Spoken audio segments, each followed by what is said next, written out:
नमस्कार। एकता, शान्ति र संस्कारको सम्वाहको कालिका एचडीमा तपाईँलाई स्वागत छ। म सुनिल पराजुली। कालिका समाचार सुरु गरौँ। प्रमुख समाचारका शीर्षकहरूबाट।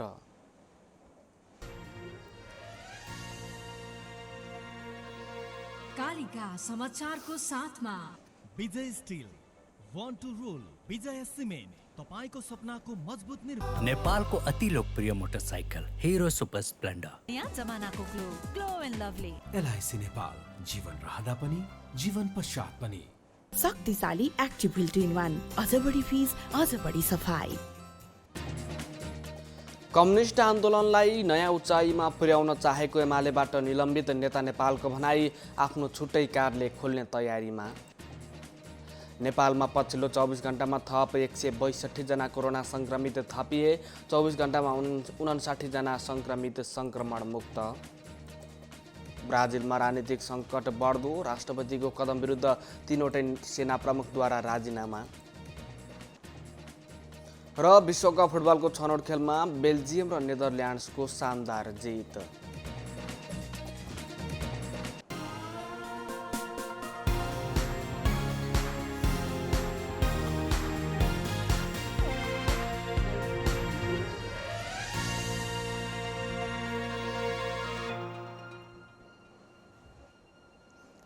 कालिका समाचार सुरु गरौँ राष्ट्रिय समाचारबाट।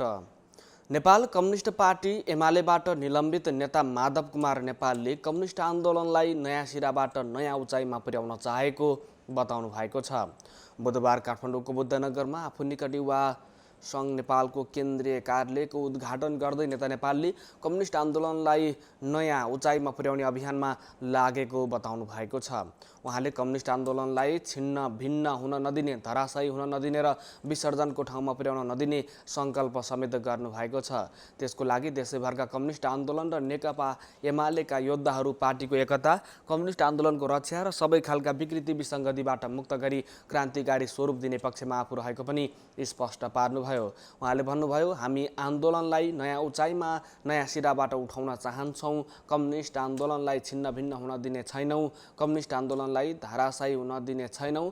कम्युनिस्ट आन्दोलनलाई विसर्जनको ठाउँमा पुर्याउन दिने छैनौँ। यो हाम्रो सङ्कल्प हो। यही चैत्र 4 र 5 गते 4,500 देखि 5,000 जनासम्मको उपस्थितिमा भएको भेलाले कम्युनिस्ट आन्दोलनलाई सबै खालका विकृति विसङ्गतिबाट मुक्त गरेर क्रान्तिकारी स्वरूप दिने र हामी आम नागरिकको आकर्षणको केन्द्र बनाएर नागरिकको यो धरोहरलाई, आस्थाको पुञ्जलाई सधैँभरि जीवन्त गराउने पक्षमा घोषणा गरेका छौँ। आफूहरूको विचार मार्क्सवाद र लेनिनवादबाट निर्देशित भएको र त्यही विचारको मार्गदर्शनमा अगाडि बढ्दै बहुदलीय जनवादको मूल्य र मान्यतालाई जगेर्ना गर्न चाहेको नेता नेपालले बताउनु भएको छ। आफूहरू सामाजिक न्यायसहितको आर्थिक रूपान्तरणको पक्षमा रहेको उहाँले बताउनुभयो। विचार, सङ्गठन, गतिशीलता, तार्किकता र व्यवहारमा उत्कृष्ट बन्न सके समाज परिवर्तन गर्न सकिने पनि नेता नेपाल स्पष्ट पार्नु भएको छ। शिक्षा, विज्ञान तथा प्रविधि मन्त्री कृष्ण गोपाल श्रेष्ठले शिक्षक पेसाप्रति मानिसहरूको अरुचिका कारण नेपालको शिक्षामा सुधार हुन नसकेको बताउनु भएको छ। बुधबार काठमाडौँमा आयोजित सिकाइ आदान प्रदान तथा आगामी कार्यदिशा सम्बन्धी राष्ट्रिय परामर्शलाई सम्बोधन गर्दै मन्त्री श्रेष्ठले शिक्षक पेसाप्रतिको अरुचिका कारण सरकारी विद्यालयहरूको पढाइ कमजोर भएको बताउनु भएको छ। उहाँले कुनै पनि व्यक्तिले आफ्नो पढाइ सकेपछि अन्त कतै रोजगारी नपाए मात्रै शिक्षक पेसा रोज्ने प्रविधिका कारण गुणस्तरीय शिक्षा प्रदान गर्न नसकिएको बताउनुभयो। उहाँले शिक्षक पेसामा आउनेहरू पनि अनन्तर जागिर पाउने बित्तिकै जाने प्रविधिले बालबालिकाको भविष्यमाथि चिन्ता लिने शिक्षक पाउनै नसकिएको बताउनु भएको छ।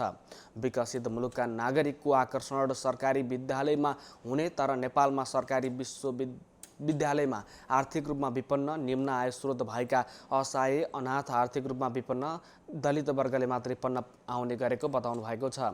सरकार बेरोजगार उत्पादन गर्ने शिक्षा नहोस् भन्ने तर्फ सचेत रहेको पनि मन्त्री श्रेष्ठले बताउनु भएको छ। नेकपा एमालेकी सचेतक शान्ता चौधरीले सरकारले गरेका कामहरूलाई दोषी आँखाले हेरिएको बताउनु भएको छ। प्रतिनिधि सभाको बुधबारको बैठकमा विशेष समयमा बोल्दै सचेतक चौधरीले सरकारले हालसम्म गरेका महत्त्वपूर्ण कामहरूलाई दोषी आँखाले हेरिने गरेको बताउनु भएको छ।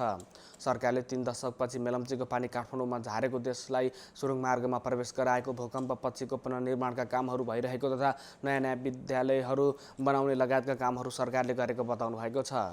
सरकारले देशलाई आत्मनिर्भर उन्मुख बनाउँदै लगेको पनि उहाँले बताउनु भएको छ। नेपाली काङ्ग्रेसका सांसद राजेन्द्र कुमार केसीले जनताले अहिले चुनाव नचाहेको बताउनु भएको छ। जनताले कोरोना र आर्थिक मन्दीबाट राहत चाहेको उहाँको भनाइ छ। सांसद श्रेष्ठले बागलुङमा चैत्र 15 गते फागु पूर्णिमाको दिन युवाहरूबीच भएको झडपका क्रममा नेपाली काङ्ग्रेस जिल्ला समिति सदस्य प्रकाश कुमार र कार्यकर्ता दीपक परियारको हत्या भएकोमा आपत्ति प्रकट गर्दै दोषीलाई पक्राउ गरी कानुनी कारबाही गर्न माग गर्नुभएको छ। मेलम्चीको पानी काठमाडौँ ल्याउने सपना कृष्ण प्रसाद भट्टराईको भएको उल्लेख गर्दै उहाँले अहिले आउनु खुसीको विषय भए पनि मैले नै ल्याएको हुँ भनेर हुङ्कार न्यायोचित नभएको बताउनु भएको छ। नेकपा माओवादी केन्द्रका प्रमुख सचेतक देव गुरुङले सरकारले संविधानको सर्वोच्चता र विधिको शासनलाई पालना नगरेको बताउनु भएको छ। सर्वोच्च अदालतको फैसलाले संसदको पुनर्स्थापना गरेको तर सरकारको पुनर्स्थापना नगरेको भन्दै उहाँले सरकार काम चलाउ भएको टिप्पणी गर्नुभएको छ। संसदमा बिजनेसको लागि विभिन्न विधेयकहरू भए पनि सरकारले एजेन्डाको रूपमा नल्याएर संसदलाई पुनः भङ्ग गरेर मध्यावधि निर्वाचनमा धकेल्न खोजेको उहाँले बताउनुभयो। संविधानले तोकेको अवधि अगाडि हुने निर्वाचन सही अर्थमा निर्वाचन हुन नसक्ने पनि उहाँले बताउनु भएको छ। सर्वोच्च अदालतले नेकपा एमाले र माओवादी केन्द्र खारेज गर्ने फैसलाले नेपालको दल सम्बन्धी स्वतन्त्रताको अधिकार हनन भएको र दलको अधिकारमाथि हनन गर्ने प्रक्रियाको सुरुवात भएको पनि उहाँले बताउनु भएको छ। जनता समाजवादी पार्टी नेपालका सांसद लक्ष्मणलाल कर्णले म्यानमारमा भएको नरसंहारका विरुद्ध मानवाधिकार तथा लोकतन्त्रको पक्षमा सरकार र संसद बोल्नुपर्ने बताउनु भएको छ। यस्तै काठमाडौँमा देखिएको प्रदूषणका कारण सिर्जित समस्या समाधान गर्न केवल घरमा बसेर मात्रै नहुने भन्दै उहाँले प्रदूषण नियन्त्रणको लागि सरकारले वैज्ञानिक विधि अवलम्बन गर्नुपर्नेमा जोड दिनुभएको छ। राष्ट्रिय जनमोर्चाकी सांसद दुर्गा पौडेलले टिकापुर हत्याकाण्डका दोषीलाई सरकारले माफी दिन लागेको भन्दै टिकापुर हत्याकाण्डलाई राजनैतिक मुद्दा बनाई माफी दिन नहुने बताउनु भएको छ। संसद पुनर्स्थापनापछि संसदमा कुनै पनि पार्टीको स्पष्ट बहुमत नभएको सन्दर्भमा सरकारको बहुमत पुर्याउनको लागि रेशम चौधरी लगायतको रिहाई गरिए कानुन र न्यायको अवहेलना नहुने उहाँले बताउनु भएको छ। नेपाल मजदुर किसान पार्टीका सांसद प्रेम सुवालले भारततर्फको खुल्ला सिमानाका कारण नेपालमा कोभिड-19 को सङ्क्रमण फैलिन सक्ने भएकोले सिमानामा क्वारेन्टाइन तथा परीक्षणको व्यवस्थालाई प्रभावकारी बनाउनु पर्ने बताउनु भएको छ।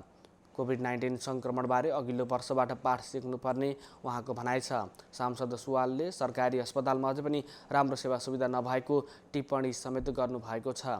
प्रदूषणका कारण काठमाडौँमा स्वास्थ्य समस्या देखिएकोले काठमाडौँलाई रोगीको थलो बनाउन नदिन सरकारले ध्यान पुर्याउनु पर्नेमा सांसद सुवालले जोड दिनुभयो। राष्ट्रिय जनगणना 2078मा सही तथ्याङ्क आउनको लागि प्रभावकारी रूपमा तथ्याङ्क सङ्कलनहरूको काम हुनुपर्नेमा सांसदहरूले जोड दिएका छन्। बुधबार राष्ट्रिय सभाको राष्ट्रिय सरोकार तथा समन्वय समितिको बैठकमा राष्ट्रिय जनगणना 2078 को तयारी र भावी कार्ययोजनाको सम्बन्धमा छलफल गर्दै सांसदहरूले विभिन्न कारणले तथ्याङ्क सही आउन नसक्ने भन्दै सही तथ्याङ्कको लागि प्रभावकारी रूपमा तथ्याङ्क सङ्कलनको कामलाई अगाडि बढाउनु पर्नेमा जोड दिएका छन्। सांसद कोमल ओलीले पछिल्लो समय हिन्दू धर्मप्रति बायनेस देखिने गरेको भन्दै नेपालमा धर्मको अवस्था कस्तो रहेको छ यथार्थ रूपमा जनगणनाबाट आउनुपर्ने बताउनु भएको छ। सांसद विमला पौडेलले जनगणनाको कामको लागि राष्ट्रिय योजना आयोगको मात्र नभई सबैको भूमिका महत्त्वपूर्ण हुने बताउनु भएको छ। जनगणनालाई सफल बनाउनको लागि सांसदहरूको पनि भूमिका हुनुपर्ने र सांसदहरूलाई पनि परिचालन गर्नुपर्ने उहाँले बताउनु भएको छ। सांसद खिमलाल भट्टराईले नेपालमा क्रिस्चियन धर्मको अवस्था के कस्तो रहेको छ सही तथ्याङ्क आउनुपर्ने बताउनु भएको छ। त्यसैगरी बोक्सी प्रथा, दाइजो प्रथा, बालविवाह, छाउपडी प्रथा लगायतका विभिन्न सामाजिक कुप्रथाहरूको पहिचान गर्नुपर्ने पनि उहाँले बताउनु भएको छ। सांसदहरूले जनगणनामा सही तथ्याङ्क आउनको निम्ति गणकहरूको भूमिका र सक्रियता प्रमुख हुने बताएका छन्। बागमती प्रदेशका मुख्यमन्त्री डोरमणि पौडेलले विगतका नराम्रा कुराहरूलाई बिर्सेर अगाडि बढ्न आग्रह गर्नुभएको छ। नेपाल कम्युनिस्ट पार्टी एमाले बागमती प्रदेश संगठन कमिटीको बुधबार बसेको बैठकमा नेकपा एमाले बागमती प्रदेश संसदीय दलका नेता समेत रहनुभएका पौडेलले विगतका सबै नराम्रा कुराहरूलाई बिर्सेर अगाडि बढ्न कमिटीका सदस्यहरूलाई आग्रह गर्नुभएको छ। विगतका कुरा कोट्याएर गन्तव्यमा पुग्न नसकिने पनि उहाँको भनाइ छ। सकारात्मक भएर अगाडि बढ्न समेत सबैलाई आग्रह गर्नुभएको छ। नेत्री अष्टलक्ष्मी साकेले पार्टीभित्रको एकतालाई बलियो बनाउन आत्मसमीक्षा गरेर अगाडि बढ्नुपर्ने आवश्यकता रहेको बताउनु भएको छ। अहिलेको निषेधको राजनीतिले कम्युनिस्ट आन्दोलन नै खतरामा पर्ने सम्भावना बढेको पनि उहाँले बताउनु भएको छ। नेत्री साकेले पार्टी अध्यक्ष सचिनको विकल्प नरहेको पनि बताउनु भएको छ। पार्टीमा निषेधको राजनीतिले कसैलाई हित नगर्ने भएकोले पार्टी अध्यक्षबाटै सचिएर एकताको थालनी गर्नुपर्ने बताउनु भएको छ। उपत्यकाको सडक व्यवस्थापनको लागि ट्राफिक प्रहरीको छुट्टै टोली परिचालन गरिने भएको छ। महानगरीय ट्राफिक प्रहरी महाशाखाले बुधबार कार्यक्रम गरी उपत्यकाको सडक व्यवस्थापनको लागि कोरिडोर सडक व्यवस्थापन टोली CMT परिचालन गर्ने बताएको हो। कोरिडोरलाई 24 खण्डमा विभाजित गरी कोरिडोर क्लियरेन्सको लागि 17 टोली गठन गरी परिचालन गरिने भएको छ।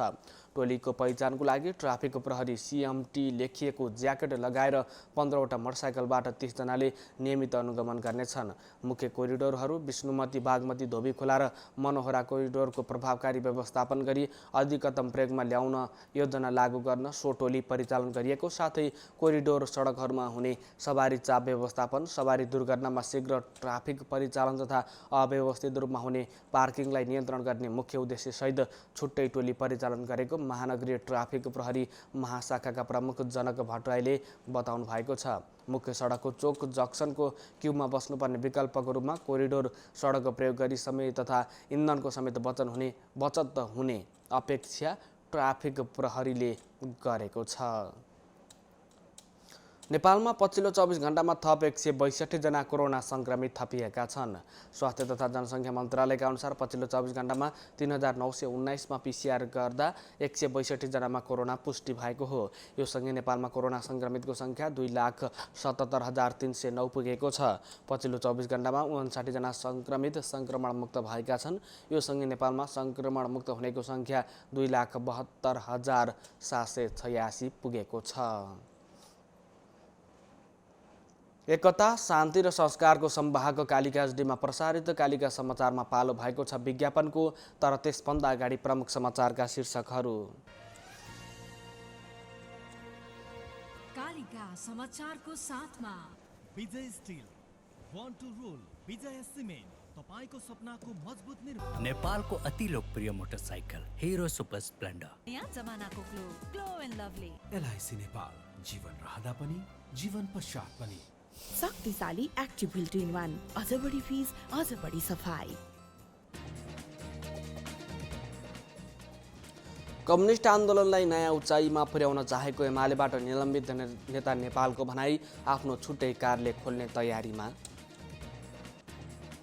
नेपालमा पछिल्लो 24 घण्टामा थप 162 जना कोरोना संक्रमित थपिए, 24 घण्टामा 59 जना संक्रमित संक्रमणमुक्त।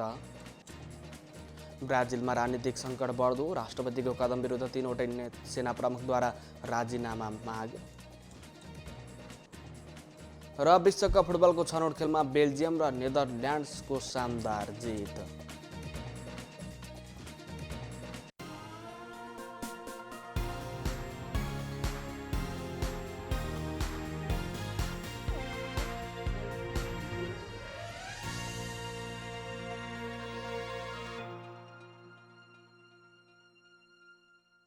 पूर्ण स्वचालित मसिनमा उच्च स्तरीय ब्लेड प्रयोग गरी उत्पादन भएको नेपालको पहिलो टेगुम जर्मनी प्रविधिद्वारा उत्पादित विजय स्टिल सम्पूर्ण रूपमा ल्याब परीक्षणपछि उत्पादन हुने अत्यधिक भूकम्प प्रतिरोधक, वर्षौंसम्म टिक्ने, खिया प्रतिरोधक, उच्च शक्ति, उत्कृष्ट बचत अनि उच्च लचकता, अग्नि प्रतिरोधक, रिब्समा अतिरिक्त मोटाई, उच्च वेल्डिङ क्षमता अनि उच्च इलोङ्गेसन, एक नासको तौल, लम्बाइ अनुपात। अब आफ्नो निर्माणलाई दिनुहोस् विजय स्टिलको शक्ति। Vijay steel FE 500, FE 500D।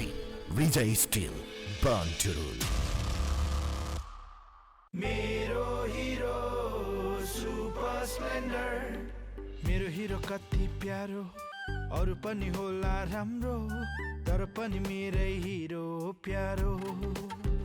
पहाडेर ओहो मलाई कति सुन्दर हाम्रो बाधा भने कति हो त्यसैले हिरो सुपर स्प्लेन्डर नै प्यारो काम लागे हुन्छ धुलो पानी परे हिलो मैलो त्यसैले त हिरो सुपर स्प्लेन्डर नै प्यारो सबैलाई सुहाउँदो सुपर स्प्लेन्डर नै प्यारो नेपालको अति लोकप्रिय मोटरसाइकल हिरो सुपर स्प्लेन्डर।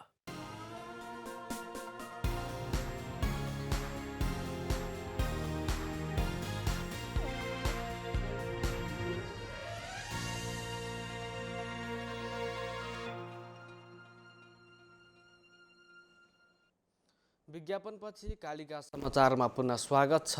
अब अर्थ समाचार। शेयर बजार परिसूचक नेप्से 43 अङ्कभन्दा धेरैले बढेको छ। व्यापार बाहेक अरू सबै समूहको शेयर उकालो लागेपछि नेप्से 43.36 अङ्कले बढेर 2619.02 बिन्दुमा पुगेको छ। बुधबार बैंकिङ समूहको शेयर झण्डै 41 अङ्कले बढेको छ। यस्तै विकास बैंकको 43 अङ्कले, होटल र पर्यटनको 63 अङ्कले, जलविद्युतको 35, फाइनान्सको 9, माइक्रो फाइनान्सको 27, जीवन बिमा समूहको 168, निर्जीवन बिमा समूहको 349, उत्पादनको 31, अन्यको 25 र लगानी समूहको शेयर झण्डै 2 अङ्कले बढेको छ। बुधबार 209 कम्पनीका 1,12,28,000 किता शेयर 6 अर्ब 16 करोड 68 लाख रुपियाँमा कारोबार भएका छन्। सबैभन्दा धेरै हाइड्रो इलेक्ट्रिसिटी इन्भेस्टमेन्ट विकास बैंकको 36 करोड रुपियाँको शेयर किनबेच भएको छ। कालिका समाचारमा अब अन्तर्राष्ट्रिय समाचार। राष्ट्रपति जैर बोल्सोनारोको नीति र कदम विरुद्ध ब्राजिलका सेना, नौसैनिक तथा हवाई फौजका प्रमुखहरूले एकसाथ राजीनामा दिएका छन्। राष्ट्रपतिले सेनामाथि अनावश्यक दबाब दिने प्रयास गरेको भन्दै उनीहरूले त्यसको विरोधमा एकैपटक राजीनामा दिएको बताएका छन्। सोमबार मात्रै आफ्ना विदेश तथा रक्षा मन्त्री दुवैले राजीनामा दिएपछि बोल्सोनारोमाथि थप सङ्कट परेको छ। कोरोना भाइरस महामारीलाई लिएर राष्ट्रपतिको लोकप्रियता खस्कँदो छ। चरम दक्षिणपन्थी बोल्सोनारोले क्वारेन्टिन सम्बन्धी नियमहरूको निरन्तर विरोध गर्दै आएका छन्। कोरोना भाइरसका बारेमा पनि उनले गलत टिप्पणी गर्दै आएका थिए। जनताको स्वास्थ्यभन्दा अनावश्यक कुरा गरेको भन्दै उनको आलोचना पछिल्लो समय बढेको थियो। ब्राजिलमा सङ्क्रमण बन्नुको कारण उनी जस्ता जिम्मेवार व्यक्तिको गैर जिम्मेवार अभिव्यक्तिको कारण भएको आरोप लाग्दै आएको छ। ब्राजिलमा कोरोना भाइरसका कारण अहिलेसम्म 3,14,000 व्यक्तिको ज्यान गइसकेको छ भने 1,25,00,000मा सङ्क्रमित रहेका छन्। कालिका समाचारमा अब खेल समाचार। विश्वकप फुटबलको छनौट खेलमा बेल्जियम र नेदरल्यान्ड्सले शानदार जित दर्ता गरेका छन्। गैराती भएको खेलमा बेल्जियमले बेलारुसलाई 8-0 गोलले पराजित गरेको हो। यस्तै नेदरल्यान्ड्सले जिब्राल्टारलाई 7-0 गोलले पराजित गरेको छ।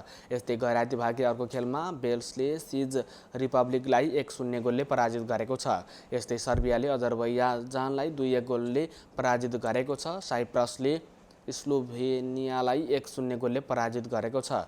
यस्तै पोर्चुगलले लक्जमबर्गलाई 3-1 गोलले पराजित गरेको छ। टर्की र लाटभियाबीचको खेल 3-3 गोलको बराबरीमा सकिएको छ। स्लोभाकियाले रसियालाई 2-1 गोलले पराजित गरेको छ। एकता, शान्ति र संस्कारको संवाहक कालिका एचडीमा प्रसारित कालिका समाचारको अन्त्यमा प्रमुख समाचारका शीर्षकहरू पुनः एकपटक।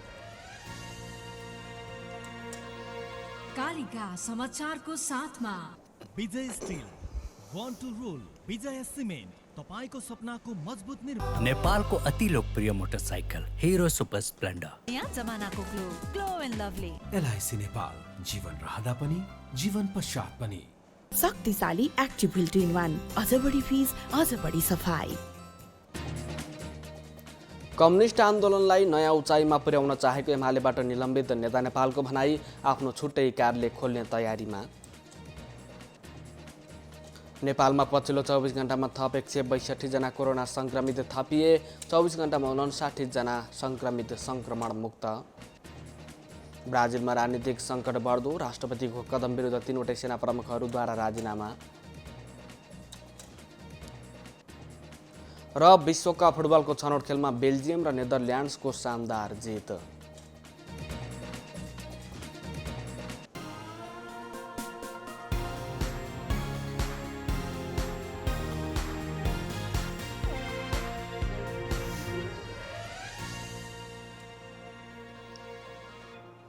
एकता शान्ति र संस्कारको संवाहक कालिका एचडीमा प्रसारित कालिका समाचार अहिलेको लागि यति नै। हेर्दै गर्नुहोला कालिका एचडी।